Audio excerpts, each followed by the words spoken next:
flag. That's a flag. Awesome drive, man. Awesome drive. It's nice to close out a race like that. That was awesome. This is the Team Blaney Podcast. Welcome, everyone, to 2023 season episode 13 of the Team Blaney Podcast. My name is Adam Rogers, and alongside me is co-host Steve Mez. As always, this podcast is brought to you by fans for fans. Steve and I have been following the drivers of the Blaney racing family for 2 decades, and Team Blaney itself launched on social media in 2014. Each weekly episode of the podcast offers an in-depth analysis of Ryan Blaney's latest NASCAR Cup Series race, plus news, notes, and a lineup of special guests all throughout the year. This week, we break down the number 12 team's run in the Geico 500 this past weekend at Talladega Superspeedway. Steve, welcome back to episode 13 of the podcast, fresh off your and my and our wives and thousands of our closest friends trip to Talladega. How are you doing? You survived. I made it. We made it back. What a great facility for racing. It's definitely worth the trip. It's definitely something else to see super speedway racing in person. You know, now we've been to Daytona now, and we've been to Talladega now. But yeah, live is any race really. You just go to a live race, and it's so much different than TV. You know, I always get these reviews of we watch the race, we watch it a certain way. We're enthralled with everything that's happening, for Ryan and watching that coverage. But, some fans are like, oh, it was boring watching on TV, but go to the race. Don't watch it on TV. Go to a race once in a while and see the difference. Because there's action everywhere. There's action going on all over the place. There's things going on around you even, a little bit of people watching, sure. But the racing was great, and the weekend, what we did Saturday into Sunday was pretty fun too. Because Saturday, Ryan ended up doing a question and answer session, and it was supposed to be at the Ryan Blaney Family Foundation tent originally, but then they realized it was going to be too big of a crowd to try and do at the tent. But it was kind of cool. We got to go to the tent first, but I wasn't going to go. The wife and I were only going to come in Sunday. Adam and Tara were going to be there for the Q&A, and actually, you did a Facebook Live. Yep. At the Q&A, which was pretty awesome. So that's up. If you go to the Team Blaney Facebook page, that's still there. That'll be running there constantly. That's already gotten over 1,000 views.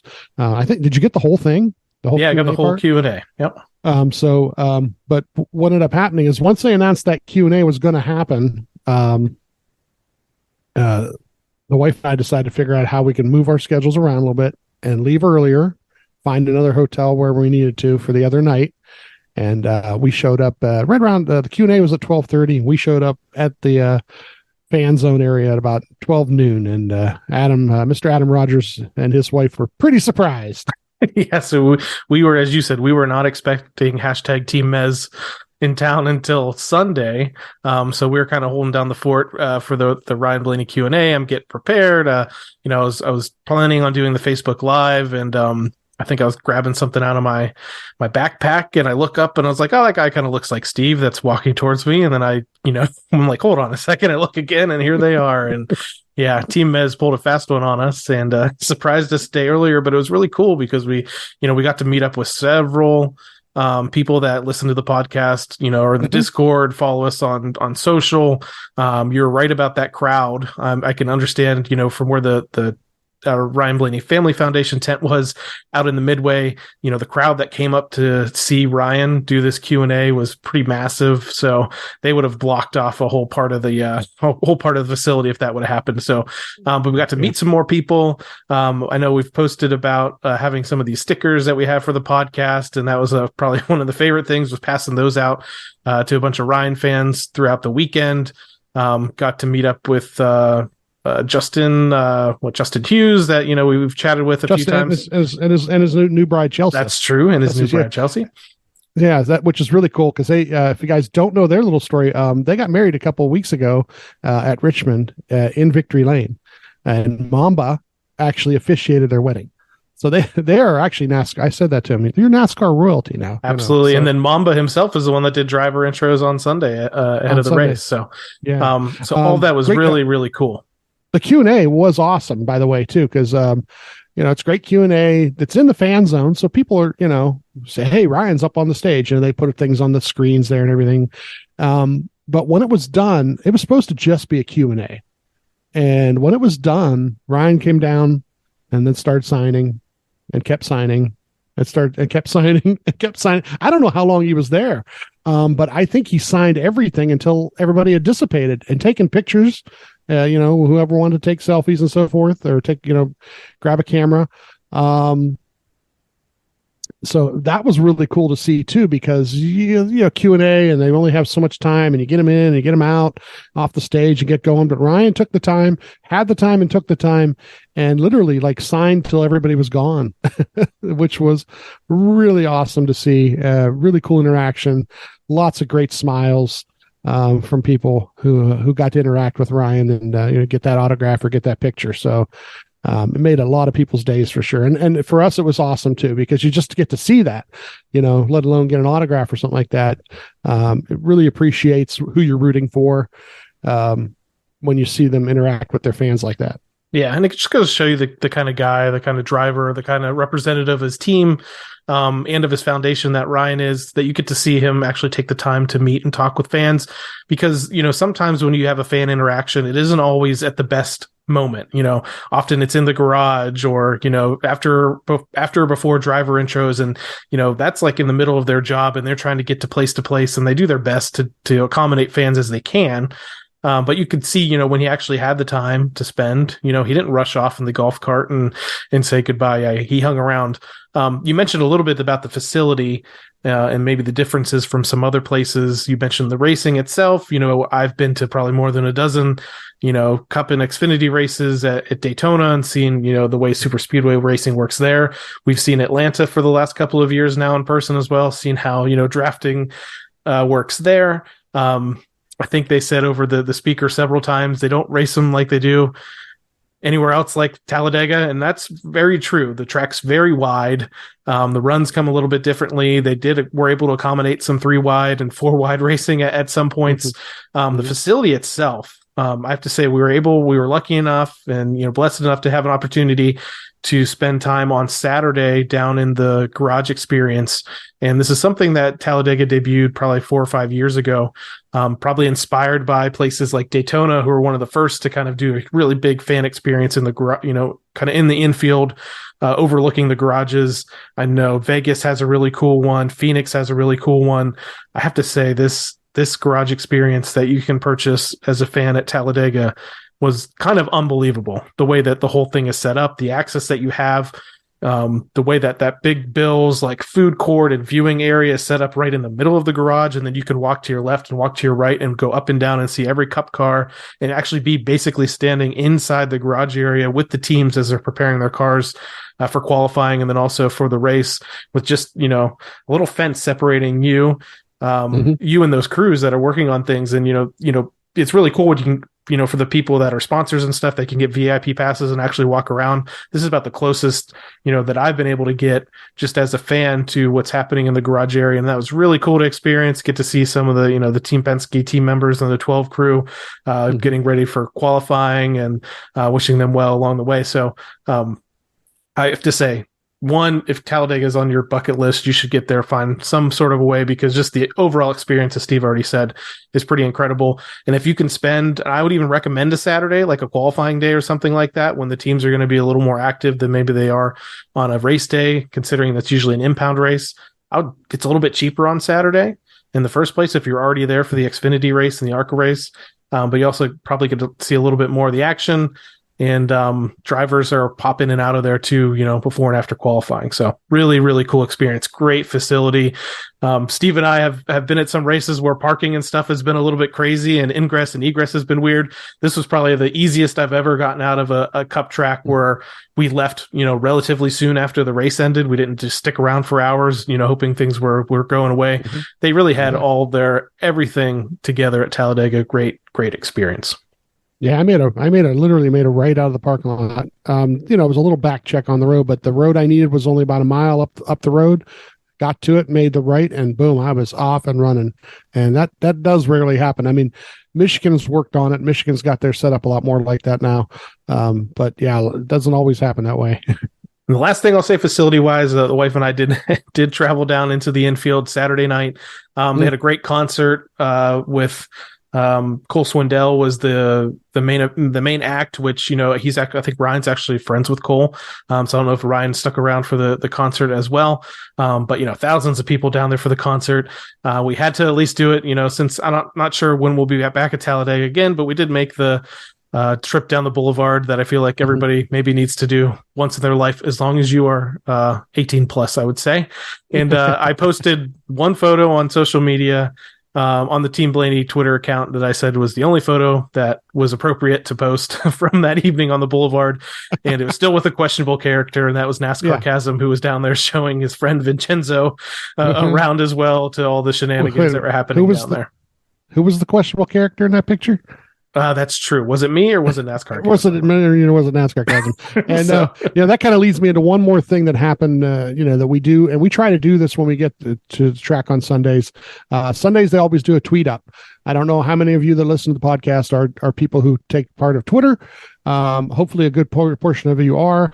But usually every week there is a tweet up. It's somewhere earlier in the morning, or close to afternoon, depending on when the garage opens.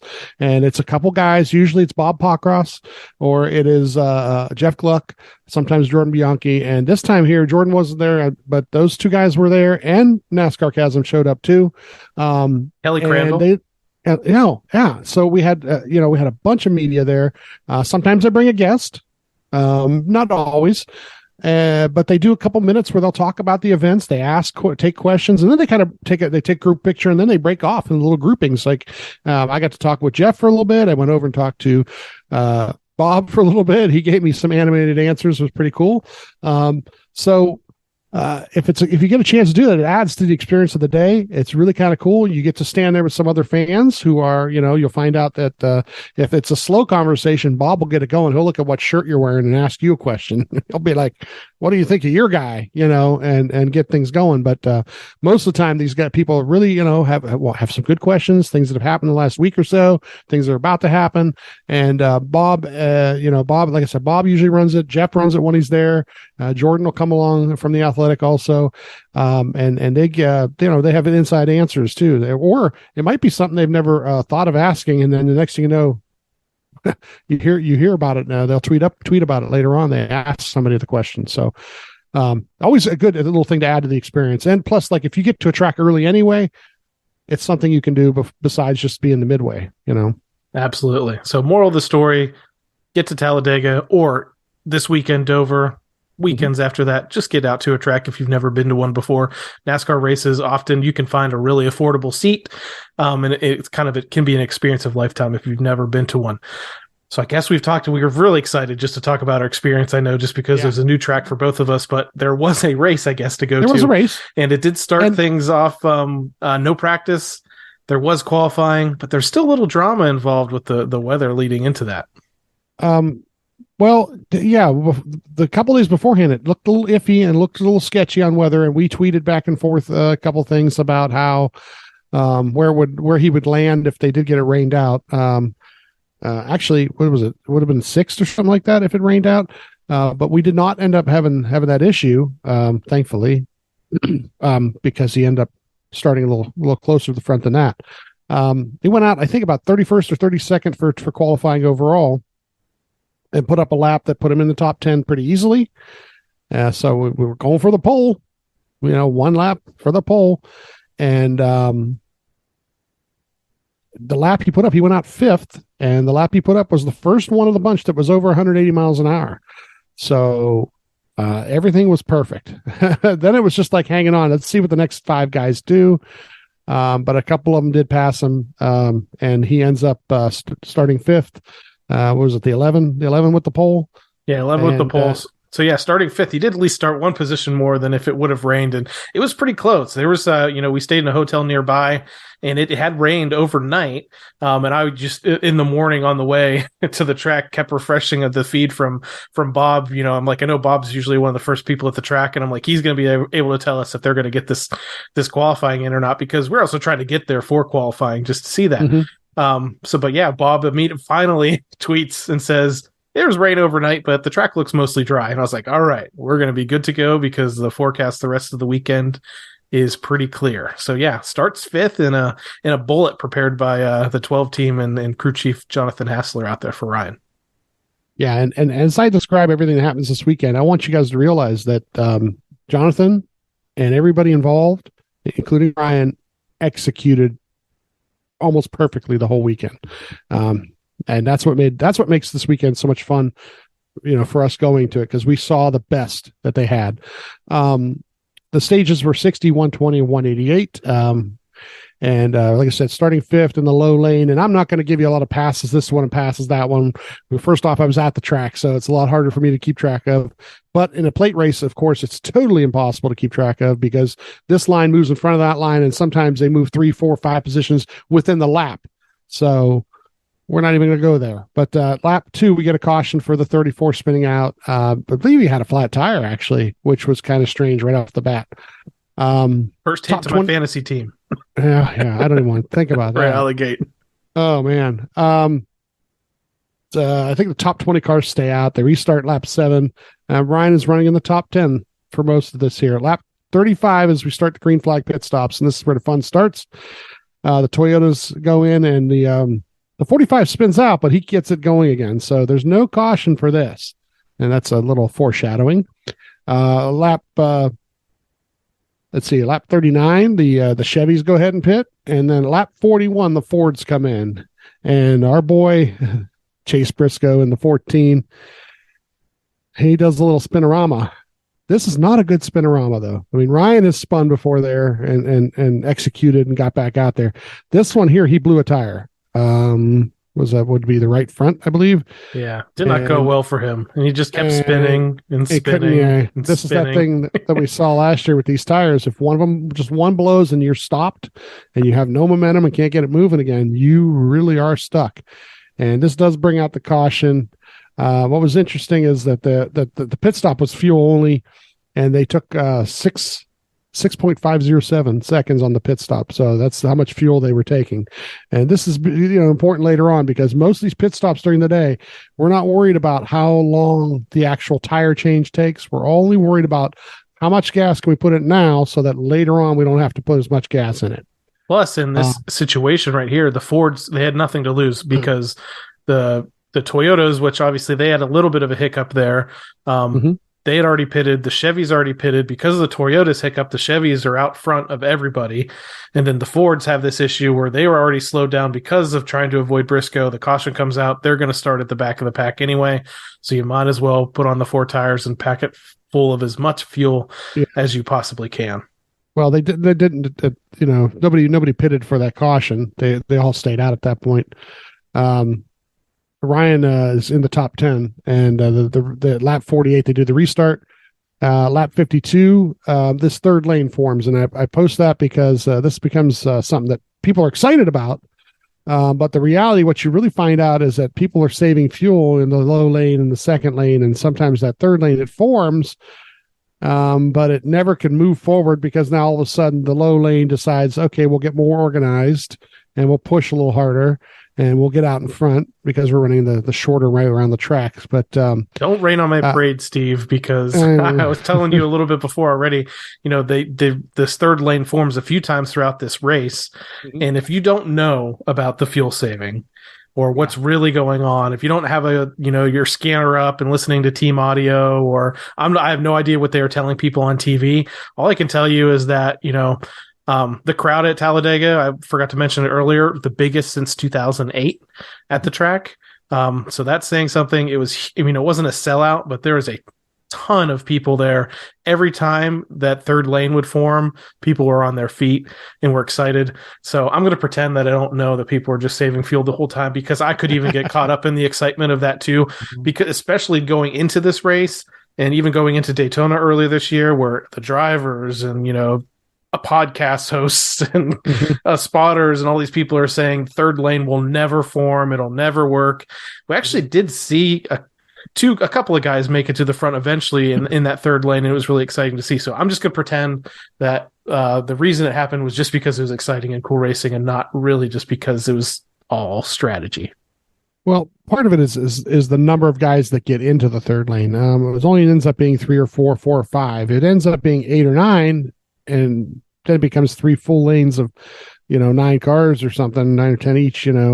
But Ryan does jump up in there at some point here, because he hears the 8 cars in there, and he thinks the 8's one of the stronger cars for pushing. So he tries to jump up in there and be part of it. But like I said, it kind of dies, and he kind of it ends up dying out by the end of the stage. And I think ends up about, I think have here either 21st or 22nd here at the end of that stage, the 9 winning the stage.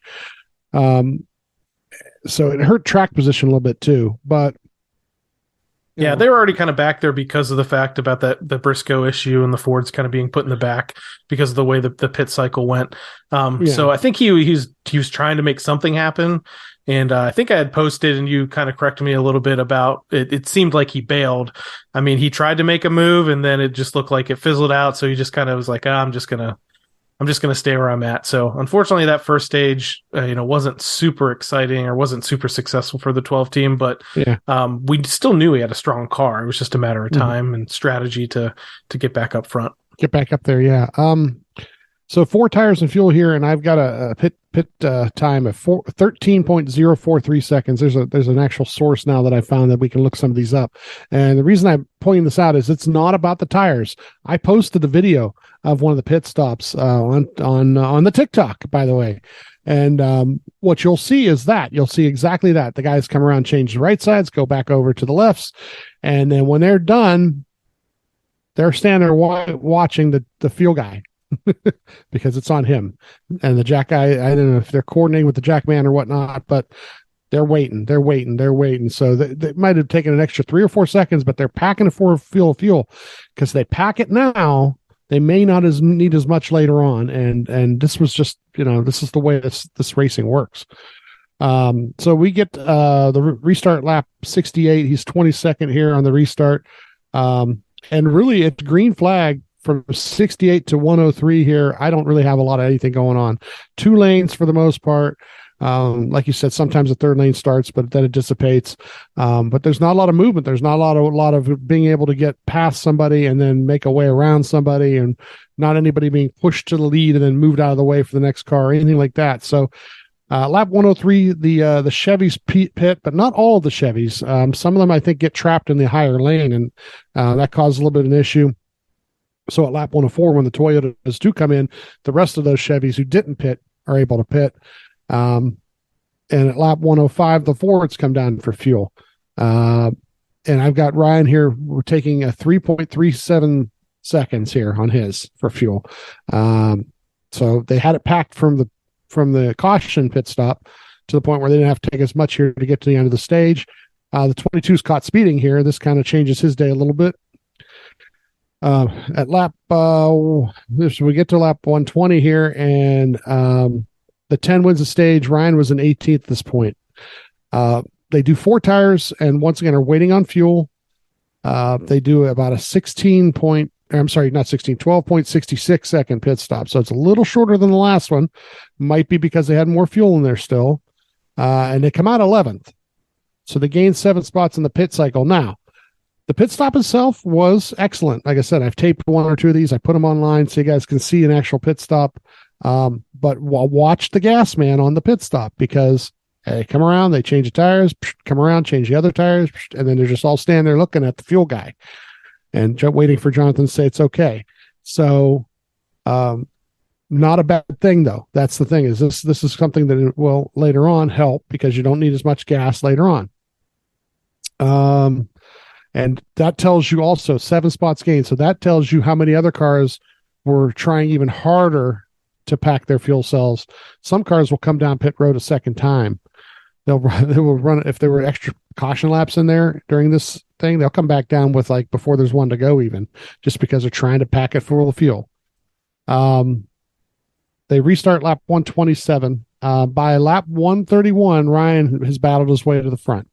So he started in the top 10 again. So he's only 4 or 5 rows back, and some of the shuffling that happens is just perfect. Certain guys get pushed to lead, they get pushed over. And another guy leads the lane, gets him on up there. But literally, he's in one lane and the 21 cars in the other lane for a while, and they kind of like give it back and forth here and there.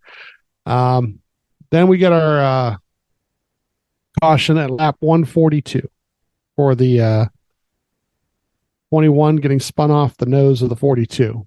And this one explained, I've seen it explained now that there's a bump back there where they put a tunnel in underneath the track. And when they did it, they had to repair the track a little bit, I guess, or something, because there's like a different bump of asphalt there. And he basically got pushed during the bump, and it kind of like spun him out. So it wasn't anything on purpose, and it wasn't anybody's lack of ability or anything like that. It was just a real weird spot where he took a push in the wrong area. And the 38 and the 3 are kind of involved behind it. Ryan comes in for fuel only here, 5.033 seconds of fuel, but keeps him out front. And they restart lap 148. Now he starts to battle the 23 leading the other lane at this point. Lap 170, I have the 54 leading the high lane. So Bubba kind of got shuffled a little bit. Ryan's leading the low lane. The Fords are behind him, helping conserve gas. And I wrote it that way because for the most part, you always hear about super speedway racing. You hear that the leader of a lane is using more gas than the guys behind him, because the guys behind him are drafting. And generally this is true, but the way they were running the last part of this race, especially, they were just trying to get to the end of the race, and everybody was. So in other words, the cars behind Ryan weren't going to push him as hard because they were saving fuel. And in turn, what they were doing for him is helping him save fuel, because they would basically be half. I heard Josh say half and half a ton, because it was half a car length is what he's saying. Half a car length back to your help. And what they would do is generate a little bit of a push, and it would be a bump from 4 or 5 spots back to him. And then it would settle back down. And then a little later on, another bump. And that was it. And he was literally able to not run full throttle. And I know the people who watched it on TV, they actually point that out, that especially the Fords, because of how organized they were in that bottom lane, they were able to make it so that Ryan didn't have to push the car as much, and everybody in that lane was able to save a ton of fuel, which ends up being huge here as we go. Now, on the other hand, as you mentioned, the 45, which is an inexperienced Cup driver, and Ty Gibbs is leading that lane. And it's worth noting that what happens with him later on this, and that, especially on the MRN broadcast and radio chatter and stuff, the Toyotas were all lined up there, but most of them were really nervous about the 45 being inexperienced and being the one that's leading the lane. Or sorry, 54. Sorry, I had the number backwards. He was in the 45 briefly last year, but 54. So Ty Gibbs is just a little bit inexperienced when it comes to the Cup Series, and maybe not really leading too many laps yet, especially on these big tracks. So I don't think they were able to get as organized as much, because he just doesn't have experience leading a lane. Denny Hamlin on his Action Sentimental podcast had brought this aspect up and kind of went through this a little bit, and had even mentioned that, through their spotters, they're sending messages to the 54 spotter, like trying to coach Ty on where he should be running and how he should be, making runs, and when he should be waiting for pushes. And Denny he had even said, maybe if they could go back again, if they could convince the 54 to cut out a line real fast and let Bubba lead the line again, just because Bubba's a lot more experienced. So you're going to see a difference here in what happens to, the 12 car and the 54, the way the end of this race plays out. But you're right. It's weird. We talked about the racing. We talked about how they got 3 wide and could generate runs or couldn't generate runs. And a lot of the people that do lament about the current state of this super speedway package is the fact that it's turned into all a lot about just fuel. It's like a whole Fuel fuel conservation. saving race. And like, Mhm. that's what people are kind of upset that it's turned into that type of a strategy of race. So like I said, if you were looking at this race without knowing about the strategy and stuff, you probably could have thought it was amazing. And I know there's plenty of people around me in the stands that were, came away with that. But when you do kind of get inside baseball, inside racing, I guess, on this, you kind of see, you can peel back the onion on what the strategies really are and why things are happening throughout a race like this. So it's still enjoyable. I think you could find enjoyment both ways, but it is interesting to really know what's going on behind the scenes. At lap 184, we get a caution for the 22.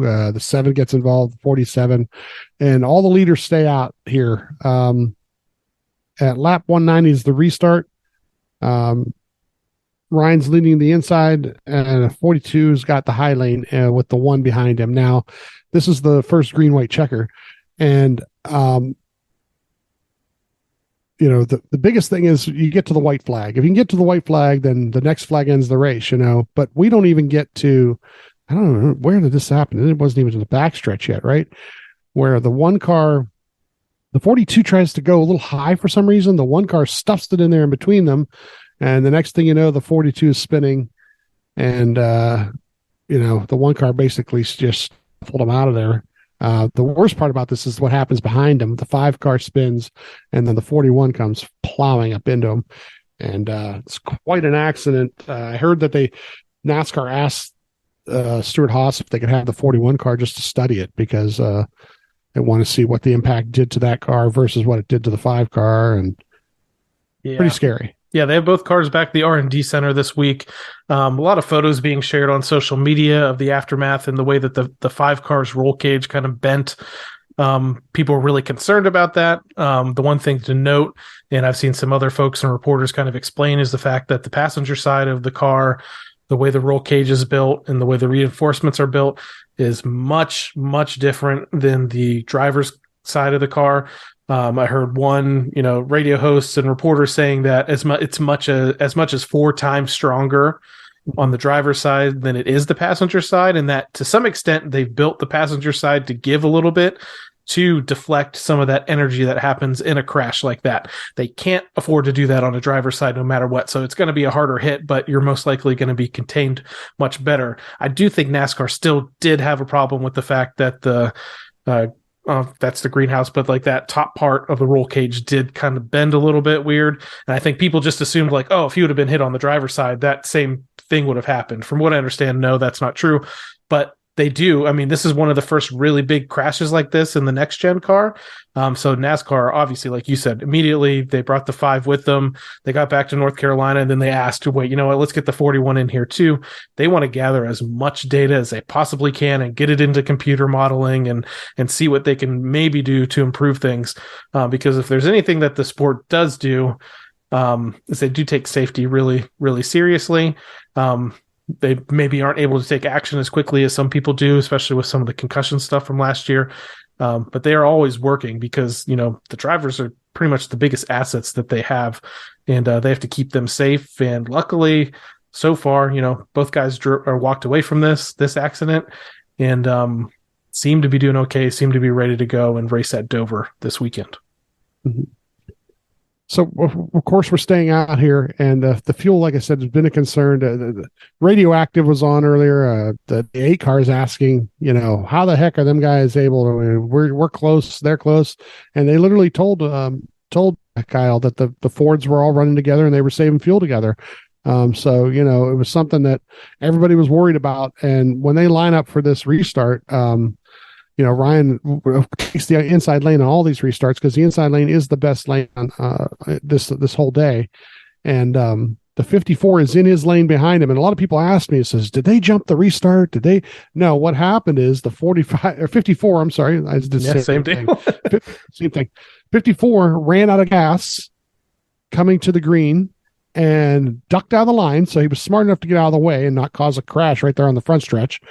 But it slowed that line down because now all of a sudden you had to fill a gap and they had to hurry up and fill the gap, and then they get to him, and it just took longer to get to him. So it wasn't that anybody jumped the restart. It was that the lane that Ryan was in kind of got disorganized right off the bat. Now it reorganizes, and what's cool about this is now they get to the white flag with all this going on, because they're not 3 wide near the front. There's one lane out front of the other lane. The other lane has to get organized. So it takes a lap to do that, and that's fine because it organizes very, very well for Ryan. I'm just thinking about Daytona. I'm thinking about Daytona. Yeah. The Daytona race, Ryan wins, and they got to the white flag, and I'm like, that's all we need. That's all we need. Just stay out front. Just stay out front. Just stay out front, or get to the front, like as you're probably about to just mention. So at least we got to the flag. Yeah. So they get the white flag, which is great too, because I don't think we're going to last another green, white checkered on fuel either at this point. A lot of guys weren't going to, but they get to the white flag. He gets the push going down into 1 and 2, to get to Bubba. And the low lane, the 8 car, meanwhile, is getting a push also, down the low lane. This is the woulda, coulda, shoulda, and what ifs, So Ryan goes low. He tries to go back to middle to high, back down to the middle to high, and then he just ends up hooking Bubba. And the post race you'll hear about 2 great interviews. Ryan saying you can't do that, and Bubba saying I shouldn't have done that. Kyle Busch wins the race, but one great explanation, and I think it was Freddie Kraft actually on Door Bumper Clear was talking about, is once you get to the white flag, you have to lead the race. Whether you got to throw 20 blocks and try not to get crashed, and successfully do things, or back up to people and try to get more runs, you have to lead the race, because the caution could come anywhere behind you at that point. And just like Ryan at Daytona 2 years ago, I'm glad you pointed that out. That's exactly what happened down the backstretch on that last lap. Ryan was actually out in front of everybody. They were trying to build runs behind him, and that's why the crash happened. Is a couple guys disagreed with who got to lead the run. So Bubba, I don't blame him totally. I mean, it's his fault, yes, because he did what he tried to do. But on the other hand, Freddie's right. You have the white flag, and the next flag ends the race. So if it's a caution, you want to be leading. Whether you had to block 10 times down that backstretch and figure out how to do it, you had to be leading. The woulda, coulda, woulda, shoulda, and ifs. That's the worst part about it is Kyle Busch being pushed to the lead. If Kyle Busch is maybe 100 yards short of everything, and Ryan gets around Bubba, and then the caution comes, then we get the scenario we all hope for. It was close. Ryan even ran side by side with the 8 coming out of 4. Yeah, just for the fun and of it. Eventually by the tri-oval backed off a little bit, but I think he was also running out of fuel. Yeah. So it's like you just don't know what's going to happen. I mean, I could see where Ryan thought maybe, he did spin off my nose. Maybe the caution came out and then I was in the lead, but Ryan, like you said in his post-race interview, he said you can't do that. You can't triple block. He didn't say that he wouldn't if he was a leader, because if he was leading, I think he'd be doing the same thing. People were complaining about Bubba, causing this crash, or saying, like this is something Ryan would never do. And it's like Ryan's had some in his 2 Talladega wins. They were kind of controversial finishes if you break them down a little bit with some moves that he's made. So you can't say he hasn't made any controversial moves at the end of these races. So, but yeah, we were really just hoping. See, the thing here, as you said, so the caution could have come out at any time. I think Bubba had kind of said, I didn't expect the move like that or the run like that to be happening in 1 and 2, because especially with Talladega, where the start finish line is beyond the tri-oval, unlike most tracks. So there was a lot of real estate to traverse to get back to the actual checkered flag if they got to there. So who knows what would have happened going down the backstretch? Would have happened going into 3? Would have happened coming out of 4? Would have happened going into the tri-oval? Would have happened going out of the tri-oval? Most of those last lap passes at Talladega happened coming out of the tri-oval going to the start finish line. But who knows what could have happened? Like you said, the coulda, shoulda, wouldas. I don't know that Ryan necessarily wins the race. There was a lot going on. Like you said, the bottom lane with Kyle, the reason he won in the first place is because they were pushing really hard and they were able to get past real quick as Bubba and Ryan made contact. The outside lane was kind of disheveled at that point, and that's who would have been pushing Ryan. So, but we didn't even see with this restart, though, just within a lap, though, Ryan was able to go from the bottom lane being a disaster to getting out almost to the lead. So he has the talent to make that happen. So it's just, you could rethink this 1,000 times, and I'm sure Ryan's thought about it, 100,000 times since the end of this. But so, here's a scenario. So let's say he does not get blocked by Bubba, but gets around him on the outside. Okay. The next move he has to make is to go all the way down low and try to get in front of the 8, get in front of the 8, because the 8 had a run. He's got a huge run, and there would have been nobody to help Ryan. Ryan would have had to do almost brake check to find some help, and that wouldn't have worked either. So I don't know that he wins. I don't want to be the one that says he doesn't win, but it was not going to really look good. He was trying to take the move that he could with the run that he had and then put it in his hands. But again, there's so much more track to go that with his talent, he maybe could have generated another run and coming out of 3 or coming out of 4, or going into 3, coming out of 4, coming out of the tri-oval, who knows? But it's just, I think the thing we're missing is, they finished second. They finished second. And that's the part you forget right away, because you're, so upset he didn't win. Yeah. The last 30 or 40 laps of the race, they're trading the lead back and forth and leading 20 or 30 laps in there in a row. And while they're doing all that, that's all you're thinking about. You're sitting there thinking, well, this is going to be great. This is going to be great. We're here. We got to see it, 55 races. Yeah. So, I wasn't even going to bring numbers like that up. Stop that. Don't do that. I'm just talking about just being there to experience it. Because we did get Daytona 2 years ago. We got the Roval, my wife and I, that one time. So, that's what you're starting to think about, is the laps are ticking down, and he's controlling the race the way he knows how to control it. And what I said at the beginning earlier is true. This team came in, Jonathan, his pit crew, his crew guys, ran a perfect weekend. The car was extremely strong, both pushing and being pushed.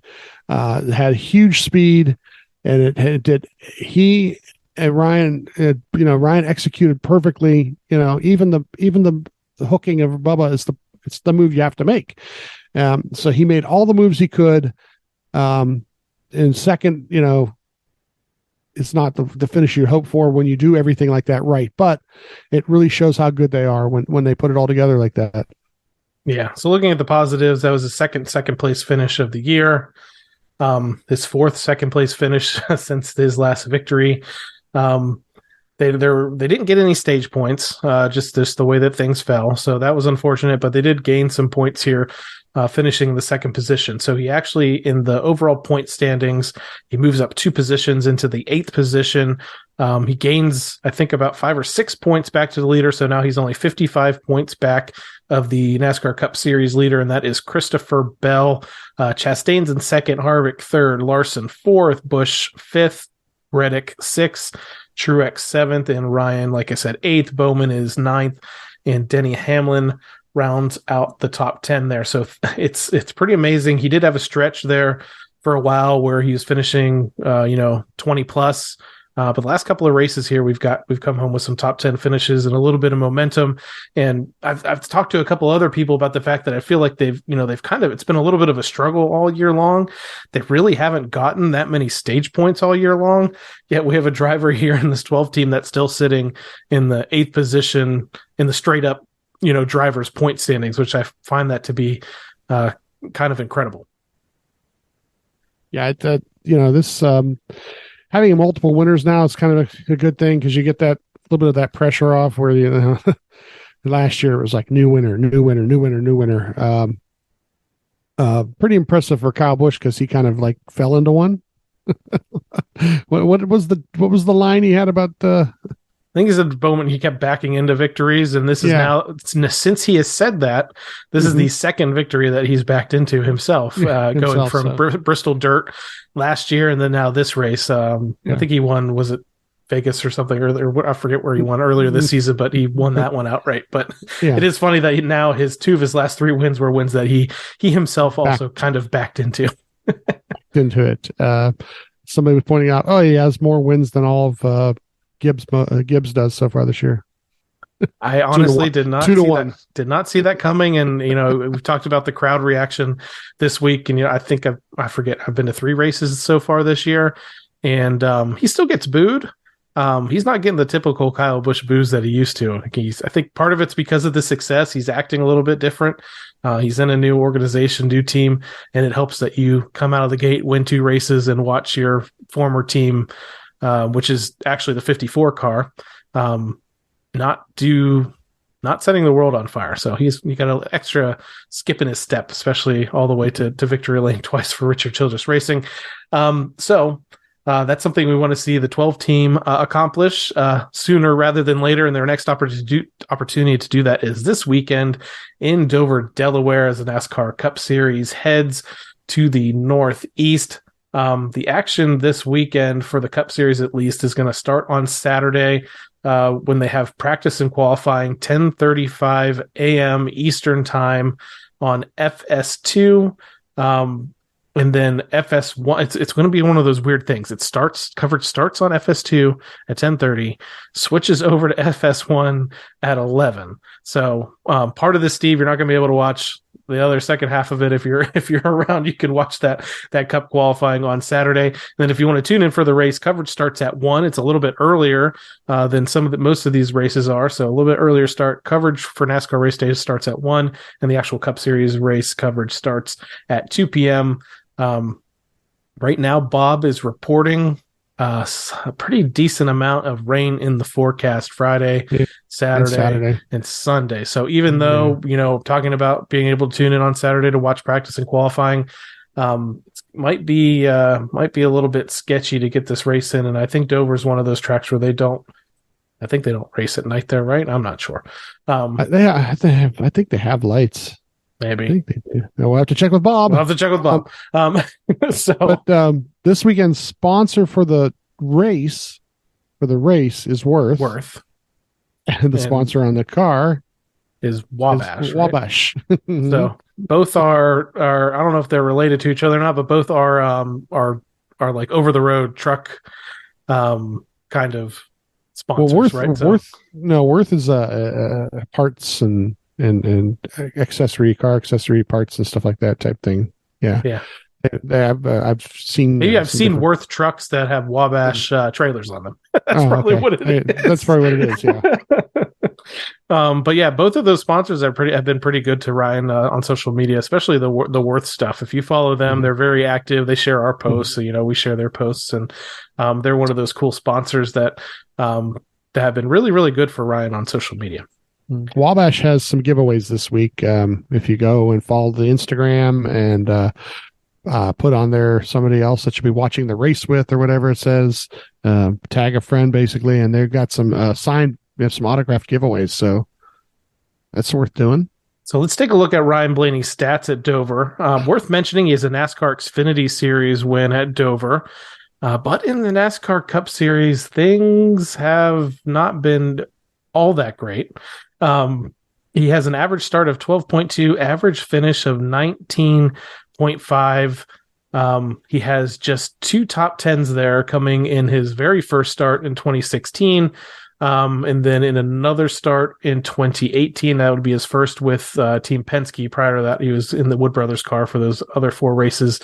Last few races here, we'll start in the 2020, 14th, 12th, and last year, 26th. So, not his best track statistically, but he's been able to turn that around at some of these other tracks in the last couple of years. So, I mean, what are your expectations for this team? I mean, it's going to be difficult if they don't have practice and qualifying. We're really not going to know what kind of piece they're bringing to the racetrack. Yeah. That part is the part that never worries me. Just from getting to talk to Jonathan at the beginning of the year and how they attack a situation like that, I'm not worried at all. As a matter of fact, I'd rather see it in some cases because they're going to be ahead of other teams on setup or adjustability, so that they can adjust early in a race. So that part doesn't worry me too much. It's a very difficult track to maneuver to begin with, and certain teams or crew chiefs have just this little knack of figuring out what it is to help the guy get the car to turn. And sometimes guys are, can run a lane that nobody else can run too, and that makes a difference too. So, like I said, we'll see how practice goes. That's usually what I wait for before I put any kind of fantasy lineup together. And we can't wait hopefully they do get a little bit of practice, because I really would like to see, like I said, see lap times, see those 20 and 30 lap runs too, because that makes a big difference. And this package is not the short track package either. So the racing should be a little bit different too.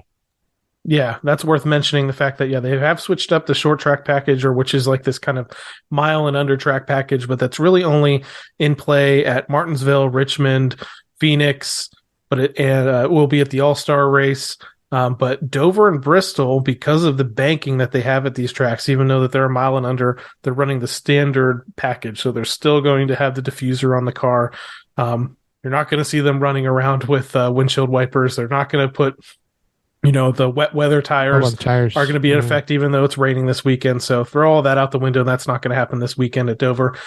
This is one of those tracks, and I don't think you've been there yet, but I think it's one of those ones that you said you want to check off your list as well. It was always historically one of my favorite ones to play on the NASCAR games growing up, to play on iRacing, just because of the rhythm that you get in, because of the high banking, the kind of high speeds.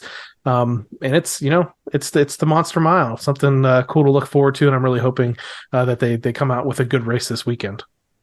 If you're on TikTok, there's a good follow here. It's Janman at Janman33, and it's JANMANN 33 with the at symbol in front of it.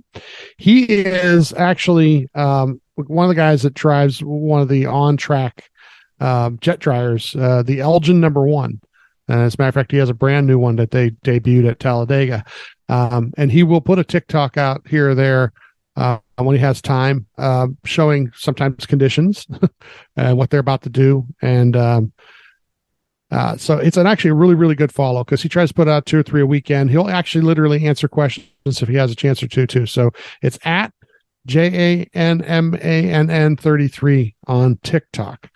Good follow with, something deep inside of NASCAR that you never think about. But this guy, he's one of the crew that goes from track to track each week and cleans the track and drives the track and gets that track ready. So, yeah. And as we said, unfortunately, he might have some content this weekend with the way the forecast looks. Some work to do. So that's what lies ahead here at Dover. Let's jump back a little bit to Talladega, and let's talk about our fantasy lineups and the points that we earned for the Geico 500 when it comes to the Team Blaney NASCAR Fantasy Live League. I mentioned during our race recap that I already had a hiccup kind of right out of the gate when McDowell had his problem on lap 2. So let's go over my starters in my lineup. I had Eric Almirola. I had Chris Buescher. I had Austin Dillon. I had Eric Jones. Initially, I had Michael McDowell in the starting lineup, and I had Joey Logano in the garage. Shout out to Talladega, where I can say, Daytona, and so far this year in races that I've attended in person, Daytona and Talladega have had incredible Wi-Fi coverage at the track. I was not expecting that at all at Talladega. I had heard some horror stories about phone connection prior to this.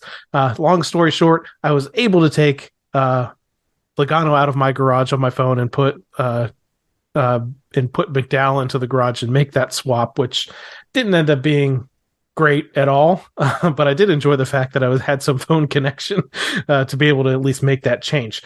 So those were my starters. Now let's take a look at my featured matchups. I picked Eric Jones over Ricky Stenhouse Jr. That was correct. I picked Bubba Wallace over Austin Dillon. That was correct. I picked Corey LaJoie over Eric Almirola.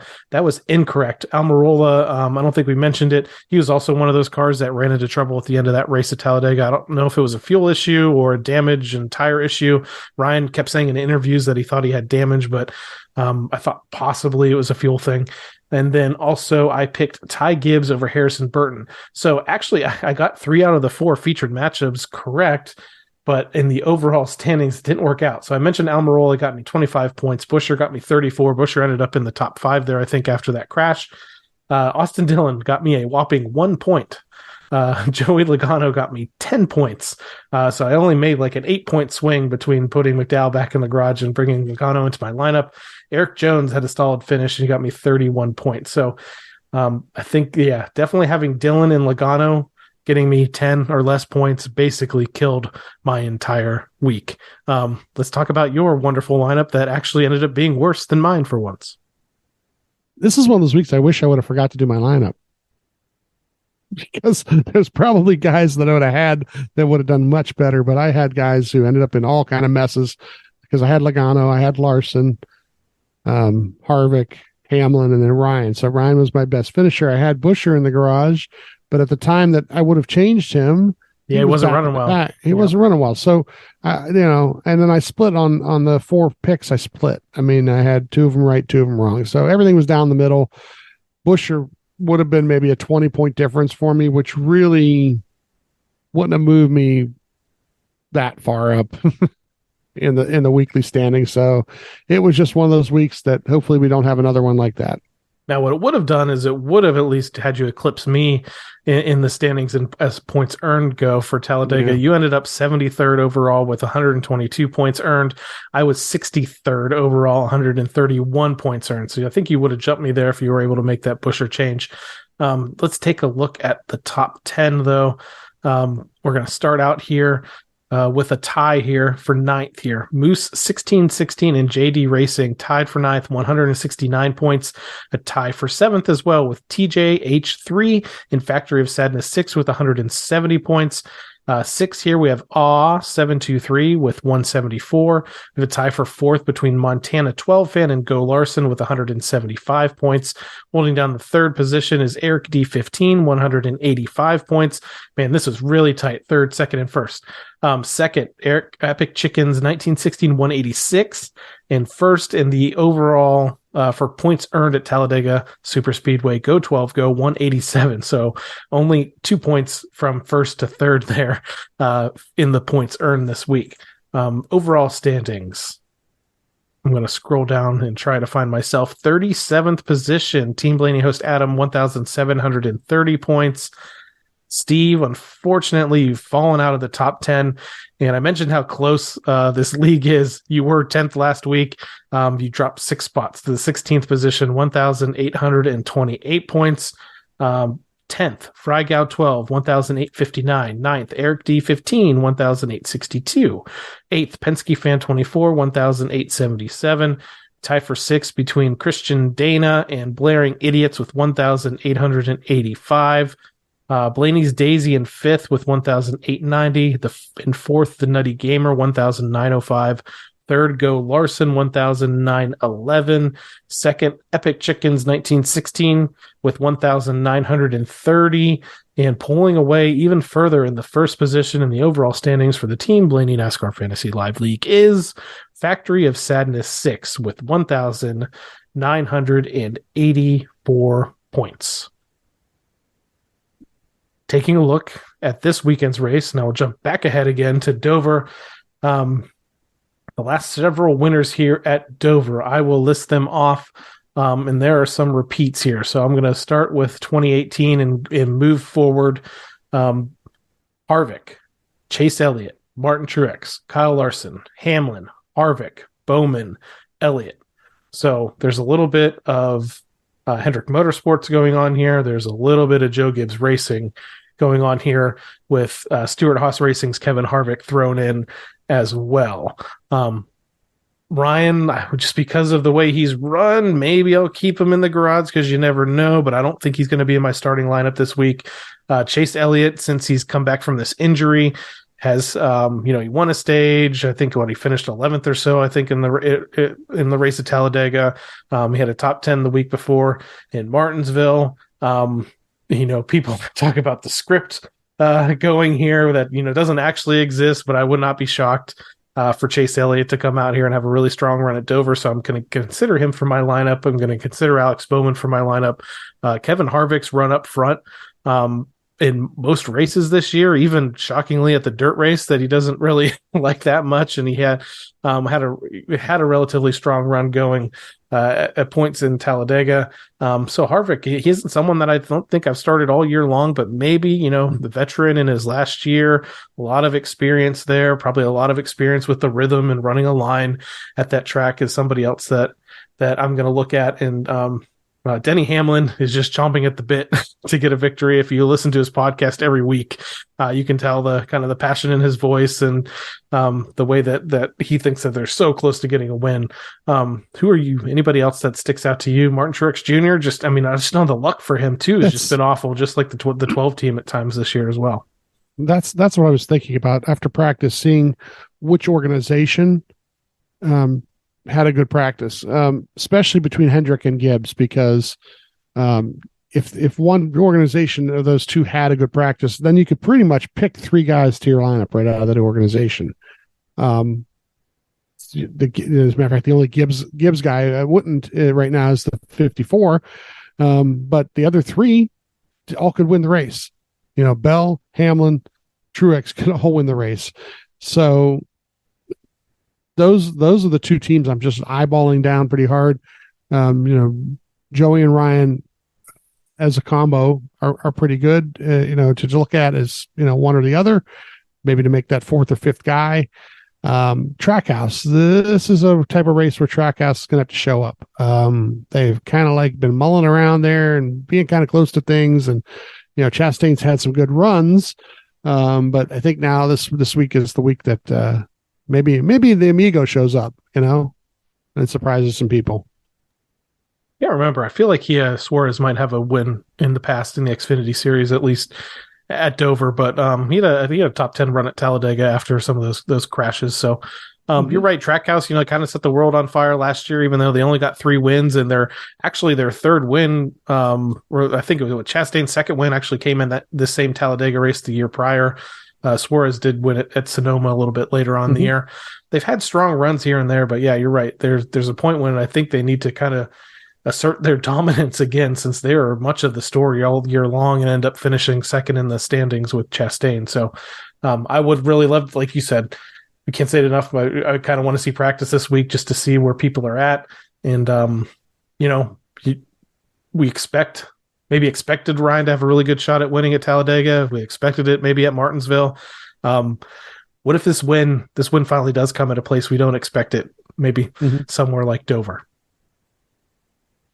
Well, Steve, I think that pretty much wraps it up for this week's episode of the Team Blaney podcast. I want to thank everyone once again for tuning in. If you'd like to learn more about myself or co-host Steve, just listen to our very first episode that explores our Blaney racing fandom. You can interact with us on Facebook and Twitter at Team Blaney, and on Instagram and TikTok at team.blaney.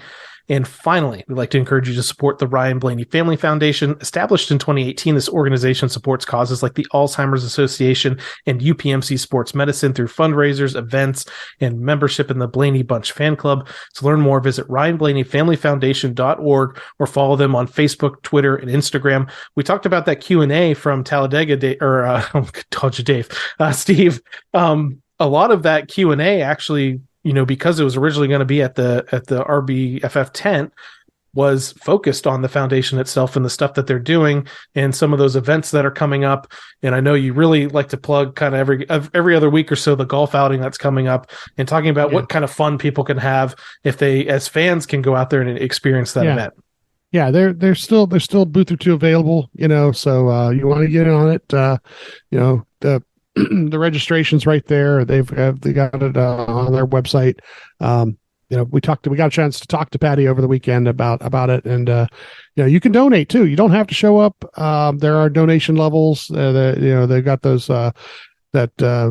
that wall that they put up with the donations on them, and the people, and I think it's a donation over $50, you get it autographed and shipped to you too. So we did that last year too. That was really cool. So you can come and join, or you can go online and join. I know also they posted a thing a little bit ago today that they're looking for some things for auction, some items that you may want to help them with their auction. So if you've got something, a special piece of something that you might think that people want to bid on, get a hold of them and check out the link on that. And the more things they can put up for auction too, the better it is. I know the friends that went with us last year, they won one of the auctions. Jerry and his wife Kirsten won one of the auctions and won tickets to a race. So look out for that when that launches too in the weeks to come, so you can look over those items. Yeah, so this Driving for Good event is happening at the Top Golf University in Charlotte. As Steve likes to say, you do not have to be a golfer to participate in this event, and there's so much fun stuff going on. You get to participate in the golf activities. They have this event catered, so there's plenty of food and drink. Last time we were there, plenty of body armor on hand. Armors, yeah. So if you're a fan of body armor, Awesome. all you can drink for that. You get an opportunity to meet Ryan, get a photo with Ryan. So you have that kind of guaranteed interaction as well. And all of this, goes to a good cause. There's a whole deck that they have reserved just for fans at a much reduced price than, what somebody at the corporate level is going to be paying. So, you can kind of check out that information again on the Ryan Blaney Family Foundation website. They also have all that information on their social media channels, and we retweet that stuff from time to time. So we encourage you to go out there and support them. But for now, and for my co-host Steve Mez, I'm Adam Rogers. We're going to catch you next time right here on the Team Blaney podcast. Good night, Brussels. Check out the TikTok. Well, thanks everybody for coming. I hope you enjoyed it.